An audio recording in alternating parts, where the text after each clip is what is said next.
The sting operation news, सत्याचे दुसरे नाव, अन्यायावर लेखणीचा घाव। एक धाव व्यसनमुक्तीसाठी व अंमली पदार्थाविरोधी मोहीम चालविण्यासाठी गोंदिया जिल्हा पोलिसांनी 5 किलोमीटर मॅरेथॉनचे आयोजन आज केले। या मॅरेथॉनमध्ये गोंदिया शहरातील व ग्रामीण भागातील मोठ्या प्रमाणात युवक युवतीने सहभाग घेतला। त्याचप्रमाणे पोलीस विभागातील पोलीस शिपाई, कर्मचारी व अधिकारी यांनी सुद्धा या मॅरेथॉनमध्ये सहभाग घेतला। त्याचप्रमाणे पोलीस अधीक्षक गोरख भामरे हे सुद्धा आपल्या पत्नीसह मॅरेथॉनमध्ये सहभागी झाले। तर या मॅरेथॉनमध्ये पुरुष गट व महिला गटामध्ये प्रथम, द्वितीय व तृतीय आलेल्यांना पारितोषिकही देण्यात आले। एक धाव व्यसन मुक्तीसाठी ही मॅरेथॉन स्पर्धा आज सकाळी येथे राबवण्यात आली होती।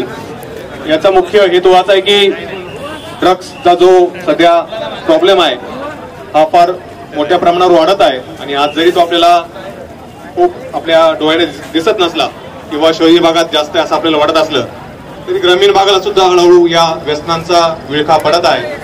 गांजा असेल, एमडी असेल असे ड्रग्स हे छोट्या छोट्या ठिकाणी किंवा कार्यक्रम आयोजित केला होता।